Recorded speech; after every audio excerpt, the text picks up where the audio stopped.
Hey, everybody, it is Trags, Mike Petralia, back with the latest episode of the Jungle Roar podcast powered by CLNS Media and our friends at Prize Picks, North America's largest daily fantasy sports platform. My pleasure to introduce and welcome to the podcast one of the definite experts of NFL draft preview. That would be Dane Brugler of The Athletic. He does an amazing job putting together what is appropriately called The Beast. It is 324 pages of NFL draft prospectus on pretty much every player in the NFL draft. Dane, I want to get right to it. How did you come up with this idea of putting together so much data on every single college prospect?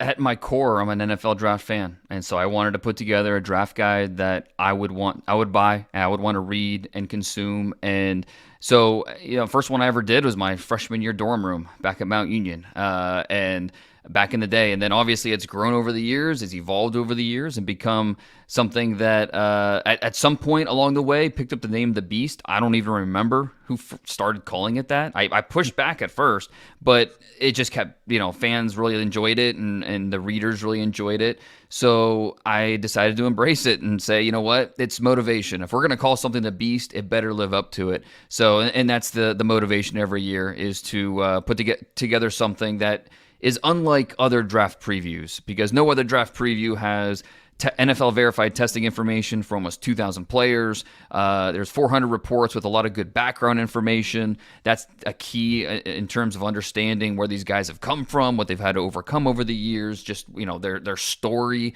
trying to shine a light on all the people that have helped them get to this point. So it's a lot of differing perspectives on these players, a lot of puzzle pieces that you try to combine and give you a more clear picture of who each one of these players is. Yeah, and I want to get an idea from you. How much work do you put in throughout the year, both during the season and off season, putting this together? Because in reading 324 pages, it's not just a list of players. People watching this or listening to this on the Jungle Roar pod, they may think, well, everybody does a draft preview, right, of the top prospects, the big board, so to speak, that pretty much everybody has. That's not what this is. This goes in depth, tells maybe one off the field story of every single prospect, or practically every single prospect. The amount of data in this is voluminous, doesn't do it justice. So I'm wondering, from your perspective, how much time throughout the 365 days a year do you put in on this? Each book takes about 18 months. Because even like right now, the past few months, I'm not worried about the 2025 draft yet, but you can't help but pick up little nuggets when you're talking to coaches, talking to scouts, talking to players. Inevitably, something comes up about a player next year, about, right, or who's the toughest player you went up against, who's the toughest pass rusher you went up against, and they bring up someone that is for next year. So really, realistically, it's something that takes 18 months to put together. Usually the month of May, I try to take a step back. I coach my son's baseball team, my daughter's softball team, and try to just take a deep breath. But then June 1st, right back into it. And the summer is one of the most important times. That's where you get that base of each one of these players. You build the database, and then the season obviously happens. That's where rankings change, analysis change. Then the All-Star games, Combine, Pro Day. So it is a long process, but when I get to release it and everybody enjoys it so much, it makes it all worth it. All right, let's get to some of the players, because this is a Bengals centric podcast, and a lot of Bengal fans want to know who are the best defensive tackles out there and who are the best right tackles, offensive tackles, because those are essentially, I think the consensus, Dane, is that those are the two areas that the Bengals go into this draft looking to provide, fill holes, but not only just fill holes at top value spots. So when you take a look at, let's say, defensive tackle, there's Byron Murphy II, then there's Johnny Newton out of Illinois. What is there after that? Is it very deep? I actually do like the depth on day two, the defensive tackles. Now, there is a little bit of a drop-off. There's a reason we're talking about these guys as day two picks and not day one picks. But I do like the variety of talents that are going to be available on day two. And some of the some of the guys that I think are worth the risk, or worth the investment at that point. So Chris Jenkins from Michigan, a Mike Hall from Ohio State. Mike Hall from Ohio State has the fewest number of snaps that I can remember a defensive tackle having, but he still has a chance to be a top 50, top 60 pick because he's so disruptive when he's on the field. Also very young. He's just 20 years old. You think about what he can be after a year and 2 years of NFL coaching. So that's exciting. A guy like Mason Smith from LSU. The NFL wants 6'5", 300 pounds on their defensive line. And those types are in short supply this year. But Mason Smith has that, and that's going to help propel his value. Braden Fisk from Florida State, his nonstop motor, his athleticism really stands out, even if he is short-armed and not really going to be for everybody. Brandon Dorlus from Oregon, Ruka Rohoroho from Clemson. So this defensive tackle class, even though it might be lacking in true star power at the top, even though I love Byron Murphy II, I think he'd be a home run pick at 18 for the Bengals. I do think that on day 2 there's some quality depth. Now, if they're looking for a nose tackle, that's where it's hard to get excited about the nose tackles this year. But just quality defensive line depth, there are plenty of options I think that the Bengals would be interested in. And when you talk, Dane, about defensive line and the Bengals last year, even before DJ Reader got injured, they had trouble stopping the run. And that is the bugaboo that really hurt them in the AFC North, where everybody loves to run the ball or could run the ball. Certainly when they went up against the Bengals, they identified that as a weakness. Bengal fans want to know, are there players in this draft, first day, second day, who could help them address the run game? They've obviously already addressed part of it in free agency with Sheldon Rankins, but he is more a 3 technique guy. Right. Mm-hmm. And he's more of a 3 technique player. Are there players that run stoppers who could maybe step in right away first year and help the Bengals? I think Byron Murphy can be that guy. And a reason why, you're so optimistic about him is you can watch the film and see him work over the A-gap, work as a nose, as a shaded nose, a 1 technique, and hold his own. He doesn't really have the traditional body type you're looking for. He's 6'6", right around 300 pounds, doesn't have super long arms, but he understands how to use his leverage very well. And, right. He can, it's not just quickness, but it's the violent hands. It's how skillful he is with his hands.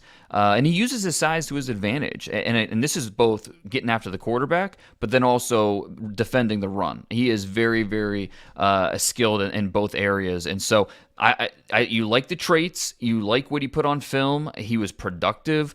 To me, all signs point to this guy being a really solid pro as a rookie and then growing from there. And that's why if he's at 18, I think he would be a tough guy to pass up on the Bengals.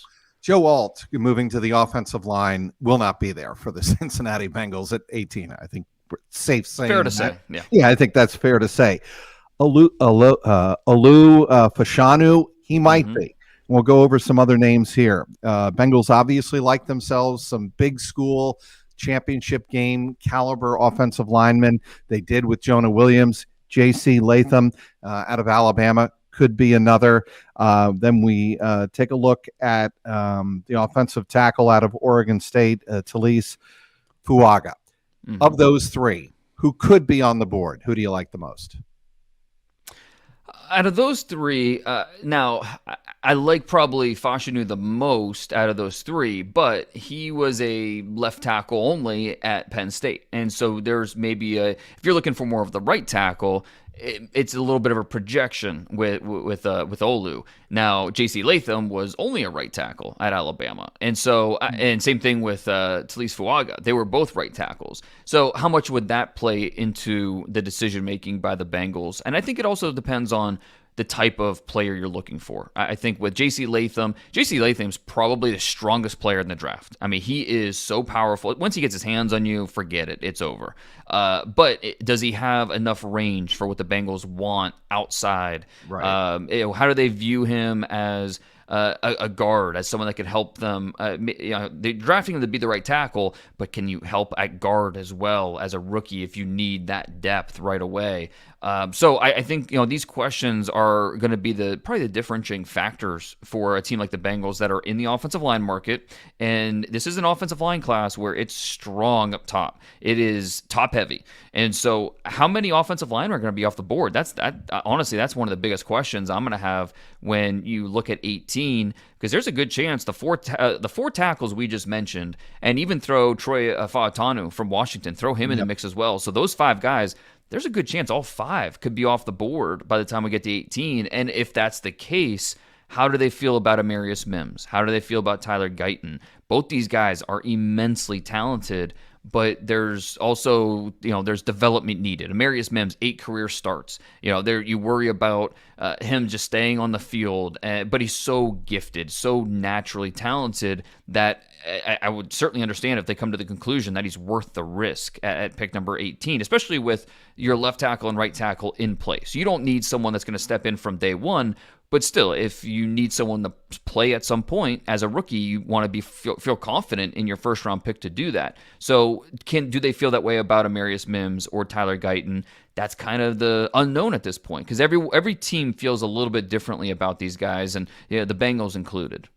When you talk to players, when you talk to coaches, NFL executives, what do they tell you about the way they value the way somebody is going to fit in? Because to me, and we've gotten this, we're recording this on Monday, and Jack Taylor spoke to us this morning at Paycor Stadium, and he said, yeah, part of it is the talent. There's no question about that. But part of it is how they fit into our system. Do you think more and more GMs are trying to project that in your conversations with them? Well, obviously, they're not going to give away too much, but in terms of specific players, but there's no question that how a player fits schematically, and not just X's and O's wise, but the culture of the locker room, and right. How does he personality fit? That's a big part of this, because if a player is just not a fit in the locker room, it's not going to work out. You have to think of every locker room as its own ecosystem, and you have to bring in the players that are going to be good for the locker room, but also good for the community. And that's something that you look back at a lot of the misses teams have had in the past. A lot of it has been maybe a miss something with the personality or the person more so than just the player. So we can throw on the tape and see the talent of these guys, but it really takes a lot of investigating to just figure out the person. What makes them tick? What's the wiring? And that's why these 30 visits are so important. You can bring an Amarius Mims to the building and see how does he interact with everybody in the building, everybody that he sees.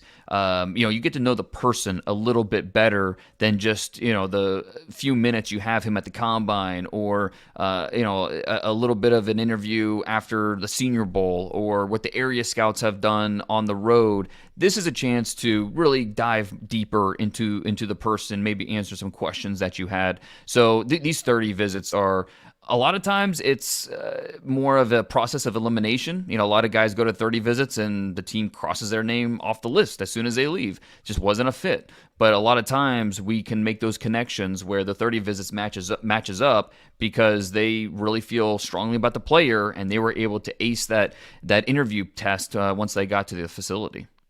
We have to wrap it up here with Dane Brugler, author of the quintessential NFL Draft Bible. That would be The Beast. It's available on The Athletic for subscribers. Look, I don't think it's overstating it. If you subscribe to The Athletic for one thing, and that one thing is The Beast, it's worthwhile. We wrap it up here. Bengal fans have always been offensive driven, and there are 2 wide receivers that could be in the mix here, or at least one that stands out to me, and he's from LSU, and that would be Brian Thomas Jr. Mm-hmm.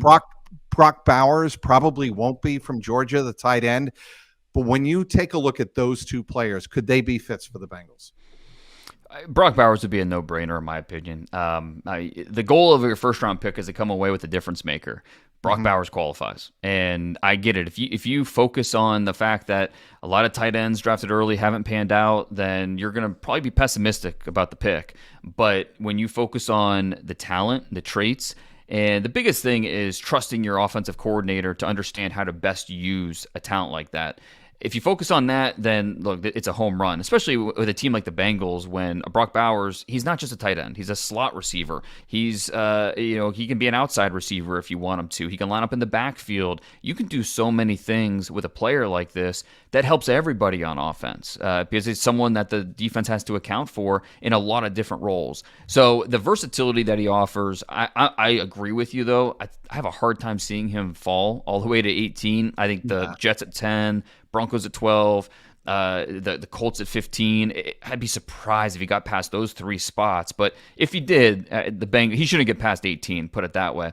Brian Thomas, he might not make it to 18 either. He is a really talented receiver, 6'3", 210, with awesome speed, can win deep, and he's a little inexperienced as a route runner just because they asked him to run an abbreviated route tree at LSU, but he has the talent to be much more than just what we saw on film. And so I think he's inexperienced, but not raw. And for a team looking for a true X receiver, but also someone that can line up across the formation, Brian Thomas is going to be awfully appealing. And as long as the medicals check out, I think he's going to be off the board pretty quickly.